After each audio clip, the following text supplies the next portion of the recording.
જય શ્રી કૃષ્ણ મિત્રો, 21મા દિવસની આપણી વાર્તા છે લક્ષ્મી વર્કે લપસિંદર। ભાણો ભરવાડ ઘણો ભોળો, ખેતી કરે, ગાયો ચારે અને ધણી ધણિયાણી આનંદમાં રહે। એવામાં પુરુષોત્તમ માસ આવ્યો। ભાણી નદી તે તૈરે બગલમાં ડાંગ ટેકવી ઊભો હતો। બધા નદીએ નાહી એ જોયા કરે। એવામાં એની દ્રષ્ટિ પોતાના ગોર મહારાજ ઉપર પડી। ગોર તો નદીમાં કેળસમા પાણીમાં ઊભેલા 2-4 ખોબા ભરી પાણી સૂર્યનારાયણને ચડાવ્યું અને પછી નાક દબાવીને થોડી વાર ઊભા રહ્યા અને પાછા પાણીમાં ડૂબકી મારી જય લક્ષ્મીવર જય નારાયણ કરતાં કરતાં પાણીની બહાર નીકળ્યા। ભરવાડ આ બધું જોયા કરતો હતો। ગોર મહારાજ નાહી ધોઈને બહાર નીકળ્યા એટલે ભાણાએ પૂછ્યું, જય ગોર મહારાજ કહી ઊભા રાખ્યા અને હાથ જોડીને કહ્યું, મારે તમારું થોડું કામ છે, ઘડીક મારા ખેતરે આવો ને। ગોર મહારાજ ભાણાના ખેતરે ગયા। પાસે બેસી ભાણાએ પૂછ્યું, મહારાજ મને સાચું કહેજો, તમે નાક દાબાવીને શું કરતા હતા? અરે ભાણા, એ તો ભગવાનનું નામ લેતો હતો, શ્વાસ રોકીને પ્રાણાયામ કરતો હતો। ભાણાનું કુતૂહલ વધ્યું। તેણે કહ્યું, ત્યારે મને કાંક શીખવાડો ને, જેથી ભગવાન મળે, આ કાયાનું કલ્યાણ તો થાય। ભાઈ, એક જન્મમાં તો તને ભગવાન નહીં મળે, અનેક જન્મોનું તપ જોઈએ। ગોરની મતિ મૂંઝાવા લાગી કે ભરવાડને શું કહેવું। ભરવાડ તો ચોટ્યો ને ચોટ્યો, મને કંઈક શીખવાડતા જાઓ। પુરુષોત્તમ માસ જેવો પાવન મહિનો, હું કંઈક કરું। ભાઈ, પુરુષોત્તમ બોલ, એ તો મને નહીં આવડે। ભરવાડે કહ્યું, તો નમો વાસુદેવાય એમ બોલ। ગોરે કહ્યું, એમ પણ મને નહીં ફાવે, તો પછી લક્ષ્મીનારાયણ એવું રટન કર। હા મહારાજ, લક્ષ્મી તો મારી વહુનું નામ છે એટલે મને આવડે છે, પણ એથી આગળ લાંબુ નામ છે, બીજું કંઈક કહો ને। ભરવાડે કહ્યું, લક્ષ્મી આવડે તો પછી લક્ષ્મીવર એમ બોલ્યા કર। આ પવિત્ર મહિનામાં ગમે તેટલી વધારે માળાના જપ કર, તારું અવશ્ય કલ્યાણ થશે। એમ કહી ગોર મહારાજ તો ચાલતા થયા। ગોરના ગયા પછી ભરવાડે એક દોરી લીધી અને ગાંઠો વાળી માળા કરી અને કૂવાની પાસે પીપળાનું ઝાડ હતું તેની નીચે બેઠો અને લક્ષ્મીવર એમ કહીને માળાની ગાંઠો ફેરવવા લાગ્યો।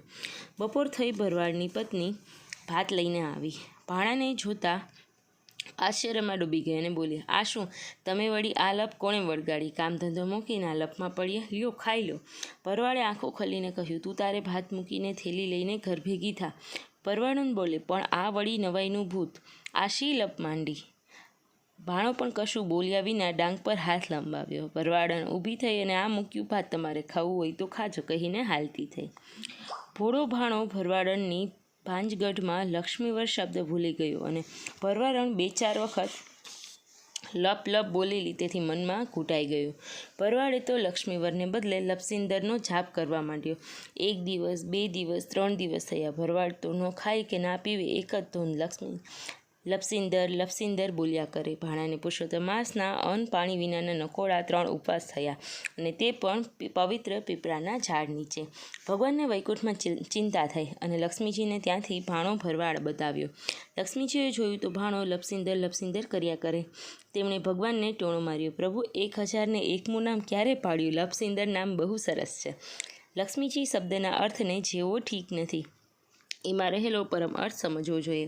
તમે જાણો છો કે આ ધૂનમાં આજે તેણે નિર્જળા 3 દિવસ પૂરા થશે, મારે ત્યાં જવું પડશે। આમ કહી ભગવાન લક્ષ્મીજી સાથે ગરુડ પર સવાર થઈ ભરવાડના ખેતરે આવ્યા।